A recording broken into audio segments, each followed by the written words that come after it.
ఇంతకు మునుపు నేను ఒక వీడియో చేశానండి, అప్పు తీసుకోవచ్చా. ఆ వీడియోకి మంచి స్పందన వచ్చింది. ఇప్పుడు ఇంకొక అంశం ఏంటంటే అప్పు ఇవ్వచ్చా. చాలా మటుకు నో అని అనేస్తాం కదండి.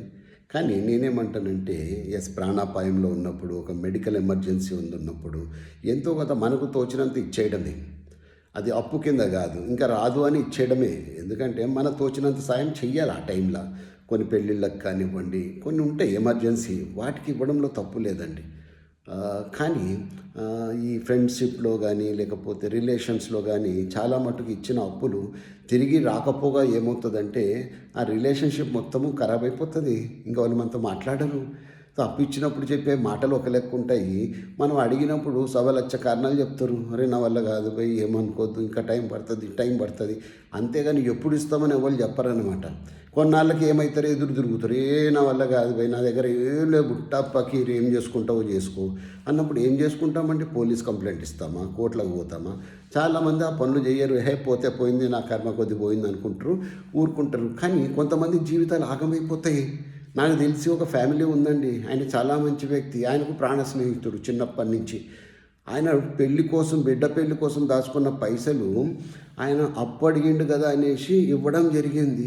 వారం రోజుల్లో తీరుస్తానన్న పెద్ద మనిషి మళ్ళీ ఇంకా ముఖం చాటేసిండు అనమాట. ఆఖరికి ఏమని అంటే నా దగ్గర లేదు భయ్, పైసలు లేదు, తన్నుకుంటావా, కొట్టుకుంటావా, పోలీస్ కంప్లైంట్ పెడతావా, నీ ఇష్టం అనేసి ఎదురు తిరిగిండు అనమాట. ఆఖరికి ఈయన ఆత్మహత్య చేసుకున్నాడు. చూసిండ్రా. కాబట్టి ఇట్లాంటి సన్నివేశాలు కూడా జరిగే అవకాశం ఉంటుంది మిత్రులారా. ఆచితూచి ఇప్పుడు బ్యాంకర్స్ కానీ ఫైనాన్షియర్స్ కానీ ఇచ్చినప్పుడు ఏదో ఒక షూరిటీ గ్యారంటీ పెట్టుకుంటారు. ఫ్రెండ్షిప్లో మనం ఏం పెట్టుకుంటామండి, మాట వరకు ఇచ్చేస్తాం, మాట సాయంగా, అంతే కదా. సో ఇక్కడ ఎమోషనల్ బాండ్ అనేది దెబ్బతింటుంది. ఆ తర్వాత మనం కూడా నష్టపోయే అవకాశం ఉంటుంది. కాబట్టి ఇవ్వదలుచుకుంటే 10,000 అడిగిండి అనుకోండి, ఇంకా 1,000 రూపాయలు నా దగ్గర ఉంది భయ్, ఇంతకన్నా ఇచ్చుకోలేను అనేసి ఏదో ఒకటి ఇచ్చేసుకోవడం, అంతే. ఇంతకన్నా నేను ఇచ్చుకోలేను, అది రాదు అని డిసైడ్ అయిపోండి. ఇక మనం ఎక్స్పెక్ట్ చేసినప్పుడు ఖచ్చితంగా భంగపాటుకు గురవుతాము. ఎందుకంటే వెళ్ళినది మళ్ళీ మనకు వస్తుందో లేదో గ్యారంటీ లేదు. కాబట్టి మిత్రులారా, అప్పు ఇవ్వాలి అన్నప్పుడు ఈ ప్రకారంగా మైండ్ సెట్ అనేది పెట్టుకొని ఇవ్వాలి, లేదు అంటే వదిలేయాలి. అది పెద్దలు చెప్పిండ్రు కదా, అంత్య నిష్ఠూరం కన్నా ఆది నిష్ఠూరం మంచిది అనేసి.